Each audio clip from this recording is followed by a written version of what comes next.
Bienvenidos, queridos amigos, a una nueva edición de este programa. Se llama Marcando el Norte. El norte no es el techo, ¿eh?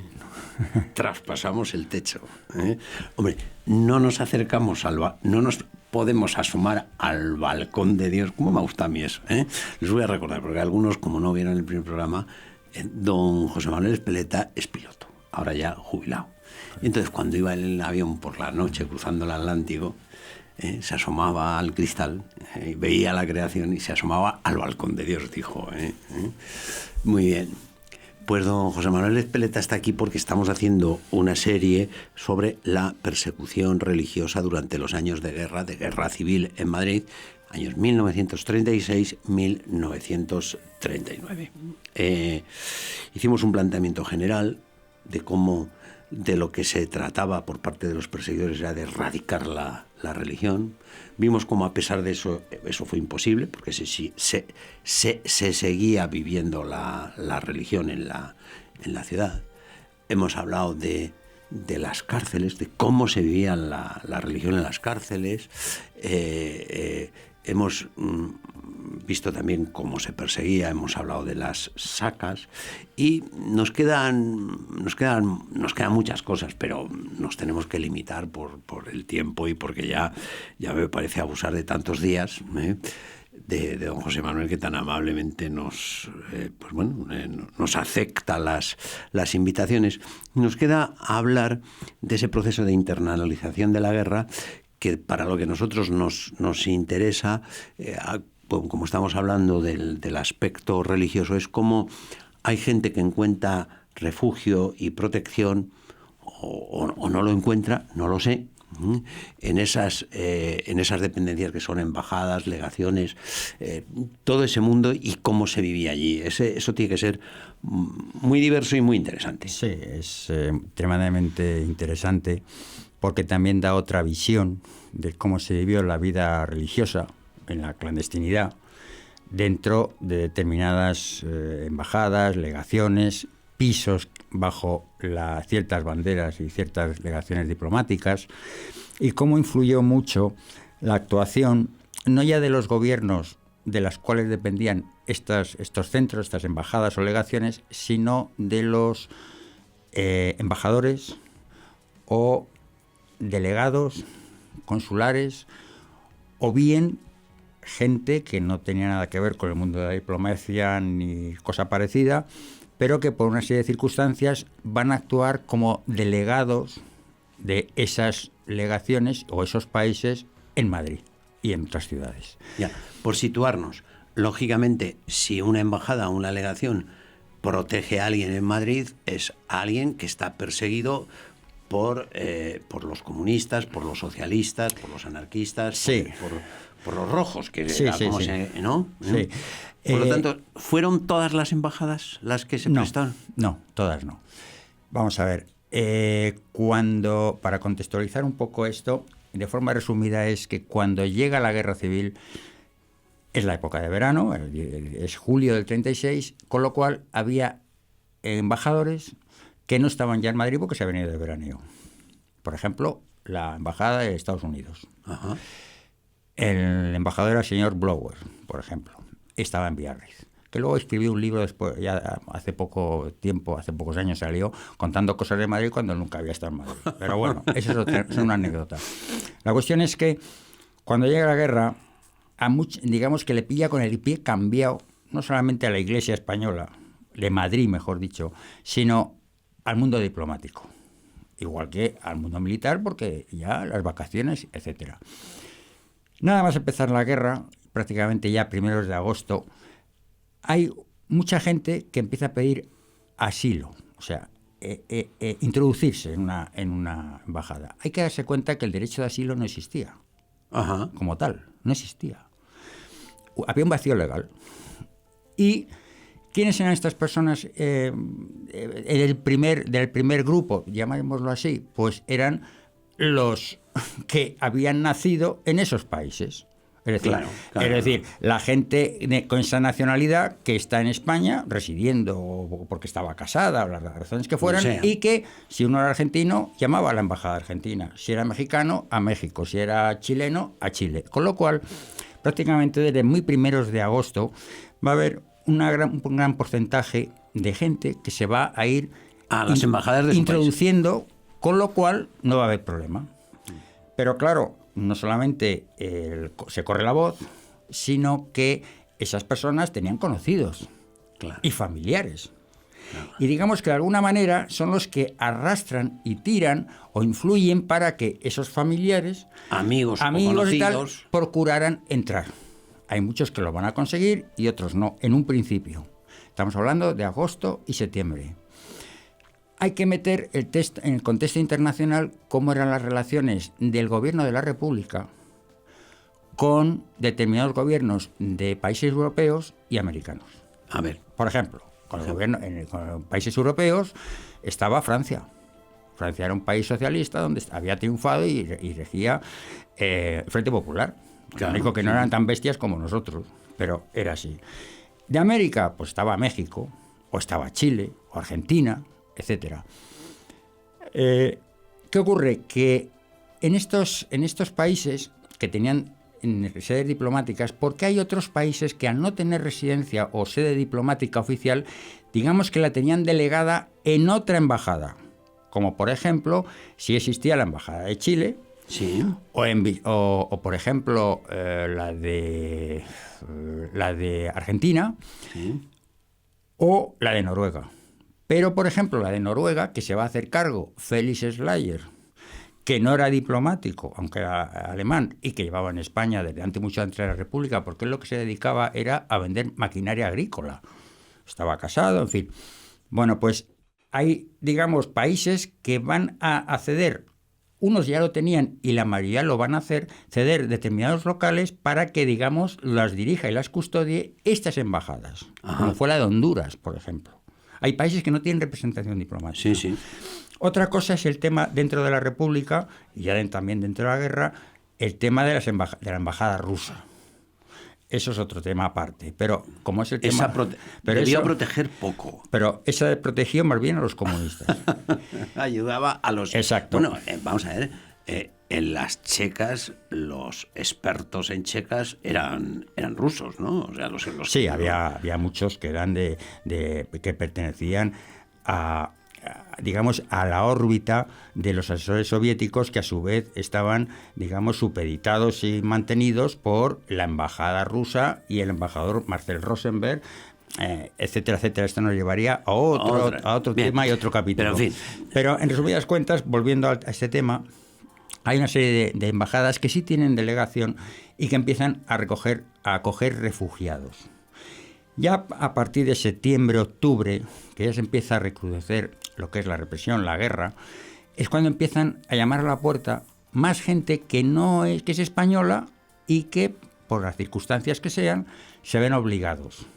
Y es cuando empieza el factor humanitario de determinados embajadores o determinadas personas, como he dicho, la de Felix Schleyer u otros, porque ahí está la figura de Helfand, que era el decano, Díaz Morgado, Carlos Moralins en Chile, etcétera, que bajo un punto de vista humanitario empiezan a acoger gente.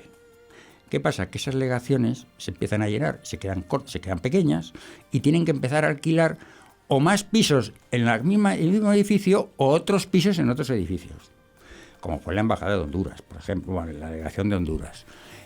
Empieza a entrar gente.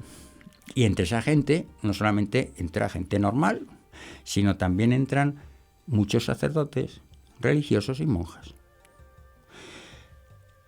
¿Qué ocurre con esto? Que cuando se llega ya a finales del 36, muy pocas embajadas de las que hubo vida religiosa, digamos que hacen pequeñas expediciones para sacar evacuados. Solamente es Chile, Noruega y Argentina. ¿Hacen expediciones? Quiere decir que hacen pequeñas expediciones para sacar gente cobijada en estas embajadas, con bandera chilena o tal, para sacarlas y poderlas sacar por el puerto de Valencia o Alicante para que salgan hacia Francia y sacarlas de la zona republicana. Eso va a ir se van a ir incrementando, con lo cual es muy importante y es muy interesante ver cómo se formaban estas expediciones, cómo por ejemplo, se dejaba a un lado todas aquellas personas varones que podían estar en edad militar, o todos aquellos militares en activo no que se habían refugiado, porque ya a partir de enero se toma el Gobierno de la República, con Largo Caballero a la cabeza y Álvarez Bayo, ministro de Estado, ministro de Asuntos Exteriores hoy día, se toman en serio este tema. Y entonces es cuando empieza un choque frontal de unas negociaciones muy duras entre el Gobierno, con Álvarez Bayo al frente, y estos embajadores. Ya. ¿Para qué? Para que las listas que ofrecen los embajadores, listados nominales de expediciones, sean aprobadas por parte del Gobierno y den el visto bueno. Porque vamos a ver, ¿el Gobierno respeta las zonas de la República? El Gobierno, en un principio, respeta las sedes diplomáticas, pero a finales del 36, en concreto ya en diciembre, se asaltan varias embajadas o legaciones. ¿Qué me está diciendo usted? Se asalta, por ejemplo, la embajada alemana, que estaba en el Paseo de la Castellana. Se asalta la embajada de Finlandia, con lo cual todos los presos, todas esas personas van a ir... Refugiados ahí van a ir a la Dirección General de Seguridad y después enviadas a las cárceles, en concreto San Antón. Se van a salvar casi todos. ¿Pero qué me dice? ¿Que asaltan las...? Se asalta porque se decía que tenían armas. Es verdad que las delegaciones diplomáticas, no todas, pero muchas, tenían armas, pero una era la pistola del guarda, del embajador o de quien fuera. Como se vieron acosadas constantemente, se vieron obligadas a llegar a un acuerdo con el Gobierno de la República para que a partir ya de octubre del 36 muchas tuvieran una serie de guardias, de milicianos, custodiando la entrada y el edificio. Pero eso ocasionó muchos roces. También es verdad que hubo muchos milicianos de estos que estaban ahí de guardia y que fueron, digamos, camuflados de la quinta columna, que ayudaron a esas expediciones para salir. Ya. Pero en definitiva, hasta diciembre del 36 hubo pequeñas expediciones, pero a partir del 37 Bien. es cuando ya empiezan las grandes expediciones de sacar gente a través del puerto de Valencia, Alicante y a entrar a la Mar de Maravillas, etcétera. Pero antes de irnos de las embajadas, la vida religiosa dentro de las embajadas. Eso dice usted que entraban sacerdotes en la embajada y por lo tanto ahí... Durante parte del 36 y ya 37 y hasta el final de la guerra, en todas estas embajadas, que fue Rumanía, Bélgica, México, Honduras, por ejemplo, estaba el Liceo Francés, estaba el Hospital de San Luis de los Franceses. ¿Por qué digo estos sitios? Porque estaban en íntima comunicación con las embajadas.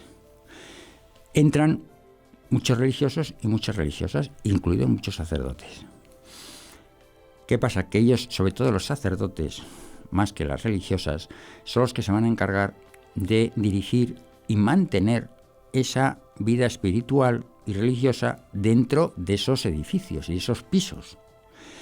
Con lo cual, no solamente se hacían misas, sino que se confesaba a la gente, se impartían bautizos, porque hubo niños que nacieron, se impartieron funerales, porque hubo gente que falleció dentro de la embajada, se hicieron bodas, es decir, se hicieron todo tipo de ritos religiosos dentro de la Iglesia Católica.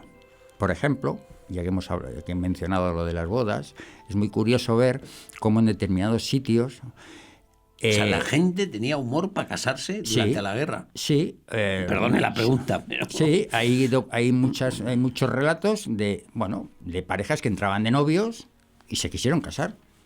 Y de gente que se conoció ahí y que se quisieron casar. Cuando se casaban, hubo, por ejemplo, la Embajada de Chile, en la Embajada de Noruega, en José Abascal. Hoy día es el Hotel Abascal, es todo ese edificio. Sí. Bueno, pues cuando se casaban, estaba la ceremonia religiosa, pero luego, como premio, les dejaban una habitación para ellos solos para la noche de bodas. ¿Por qué? Pues porque las habitaciones, los pasillos, la sala de calderas, los sótanos, estaba lleno de gente durmiendo en el suelo. O sea, la densidad de... La densidad de población era enorme. Ahí tenemos que pensar que... Enorme, ¿de qué podemos estar? Pues en Chile, por ejemplo, en Chile, a la embajada de Chile, o de Noruega, o de Argentina, estamos hablando que cada una alrededor de 1.000 personas... ¿Cómo? 1.000 personas, en números muy redondos, a lo largo del 37, 38, ¿Pero 39. qué metros podía tener esa embajada? Claro, es que son, por ejemplo, la de Chile era no solamente el edificio que hoy día existe, aquí en Madrid, Sí, cerca pero fíjese, don José Manuel, que es que me está diciendo 1.000, dice, vale, 1.000 os meto y puestos en fila, no sé, pero después hay que darles de comer, después hay que... Claro, ahí estaba la logística de la alimentación, de la luz que se iba cada 2x3, etcétera. Por ejemplo, el tema de la alimentación, el libro de Slayer cuenta que en el patio del edificio tenían 2 vacas por indiviso con la embajada de Chile. 2 vacas por indiviso. Sí, así lo pone, 2 vacas por indiviso. Para dar leche para la gente. Se abastecían, las embajadas y legaciones se abastecían de Valencia, fundamentalmente de las huertas de Valencia. Y entonces ahí había una serie de camiones de transporte, de gente que se dedicaba a transportar y traer por miles de artilugios que se inventaban para poder traer patatas, por ejemplo. Ahí entramos de lleno lo que era el Socorro Blanco de García de la Higuera. Socorro Blanco. Socorro Blanco, porque el Socorro Azul era el de la sección, digamos, sección femenina de la ACPD, o sea, de la Acción Católica. Pero el Socorro Blanco es lo que en otro programa dije, que es la organización que crea García de la Higuera como sacerdote aquí en el Madrid clandestino para que todos los sacerdotes, todos los religiosos en ese mundo de las catacumbas de Madrid, pues pudieran hacer formas, pudieran encontrar alimento y llevar alimento, hasta madera para calentarse. Es decir, todo ese apoyo logístico que se crea con el Socorro Blanco es el que va a ayudar también a las embajadas para dar alimentos, etcétera, etcétera. El tema de las embajadas, como he dicho, es muy interesante porque además te lleva a otra deriva, y es el tema de las expediciones. Ajá, sí, y lo hemos dejado. En esas expediciones que llegaban, la mayoría lograban llegar después de unos viajes penosos a Valencia o a Alicante. Bueno, perdone, entonces vamos a ver. Sí, pero esas expediciones, claro, sales de Madrid y ¿cómo llegas a Valencia sin que te detengan? Claro, porque salían en autobuses fletados por la embajada y con todos los sellos, y para pasar todos los controles y las autorizaciones, aunque hubo algunos que les detuvieron y les hicieron dar la media vuelta. Por ejemplo, hay una cosa muy curiosa, y es que en los controles que había en las carreteras, que había un santo y seña, había controles anarquistas, comunistas, socialistas, en fin, de todo. A la salida y entrada de los pueblos, por supuesto de las capitales como Madrid, pues muchos eran analfabetos. Con el gorrito de la CNT y con esto, pero eran analfabetos. Y a ellos lo que les interesaba del papel que les entregaban del salvoconducto es que tuviera muchos sellos. Muchos sellos secos de la UGT, de la CNT, de la no sé cuánto, más que la firma de lo que decía, porque los cogían y los ponían al revés. No sabía leer. No, los cogían al revés. Eso está documentado. Es muy curioso. En definitiva, ahí entra de lleno, por ejemplo, la figura de Christopher Lance, el llamado Pimpinela Escarlata, que era un inglés que vivía aquí en España, aquí en Madrid, y se dedica de forma altruista. Él era ingeniero, a sacar gente de la cárcel y llevarla a Valencia en su coche, y luego alquiló dos ambulancias. Y él llegó a utilizar las ambulancias que la ayuda irlandesa a la República dio, pues él las utilizó. Al final fue detenido, llevado a una checa del Servicio de Información Militar, casi lo matan en Barcelona en el barco prisión, y se salvó por los pelos.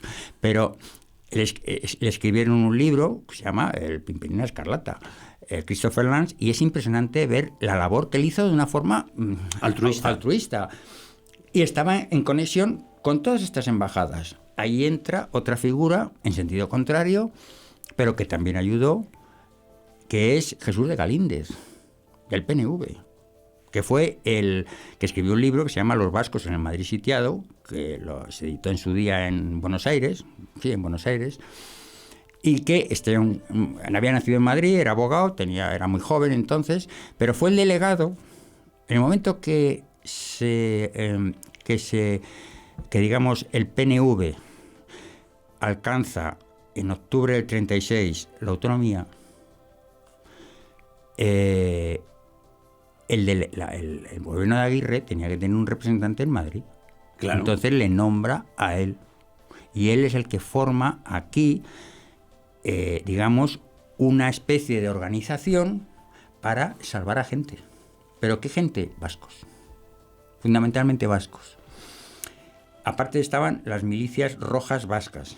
Entonces él, igual que con Félix Slayer, con Núñez Morgado, con todos los demás que están introduciéndose en las cárceles, con el delegado de la Cruz Roja, Jeremy, que va a morir en un accidente de aviación, que lo derriban en Pastrana en diciembre del 36, porque el delegado de la Cruz Roja llevaba las listas de los presos sacados a Paracuellos a Ginebra, a la Cruz Roja. Bueno, pues todos van a actuar sacando gente de las cárceles y salvándolas. Yendo a los comités, a las checas, todo eso lo han dejado relatado. Bueno, pues Jesús de Galíndez, que luego murió, se exilió a República Dominicana con todo el tema de Trujillo, que luego se fue a Estados Unidos, a Nueva York, y allí ya desapareció, que es el caso Galíndez, que es un libro de Vázquez Montalbán de hace unos cuantos años. Bueno, pues este Jesús de Galíndez dejó su libro y relata todo. Y dice, sacamos a tantas personas de las checas, de las cárceles, no sé qué, les dimos auxilio, tal. ¿Y qué pasaba? Que utilizaba todo aquel apellido que no fuera vasco, lo vasconizaba. Y él influyó para, por ejemplo, en el tema religioso, salvar cantidad de monjas y religiosos.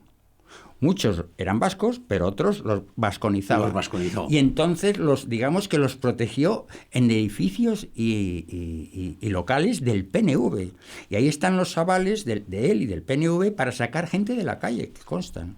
Todo esto es un mundo que estaba todo interrelacionado con los diplomáticos de estas embajadas y que se ayudó mucho para salvar a gente.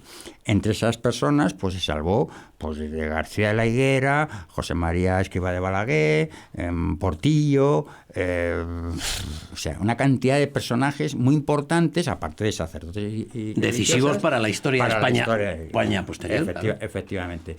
Con lo cual, ¿qué pasa? Pues que dentro de este mundo, estudiar legación por legación, cómo estaban intercomunicadas unas con otras en el tema religioso, tanto en el tema logístico de tener que comer, o cómo podían obtener la luz, o cómo tenían que coger exiliados, porque ya digo, el derecho de asilo no existía, pues fue muy importante. Y luego, por ejemplo, tenemos embajadas como es la de Inglaterra, que casi no acogió a nadie, la de Estados Unidos, que casi no acogió a nadie, y tenemos embajadas que, como quedaron, digamos, vacías de la persona que lo dirigía, hubo españoles que se dedicaron a cobrar dinero, grandes sumas de dinero, a cobrar tal para poder ingresar. Siempre. Ahí entra de lleno, por ejemplo, también todo el tema de marquesas, condeses, gente de título o gente con dinero, que cuando llega la guerra cede su piso a estas organizaciones diplomáticas para que se puedan refugiar. Muy bien, pues hemos llegado al final de este programa, don José Manuel. Nos queda hablar de los mártires. Tiene que venir un día con ello coronaremos esta serie, porque hoy no nos da tiempo nada más que para darle las gracias por su presencia y darle las gracias a ustedes, queridos amigos, por habernos acompañado durante estos minutos. Decirles que nos vamos a poner a trabajar para que dentro de unos días le podamos ofrecer otro programa, otra edición de este programa que se llama Marcando el Norte.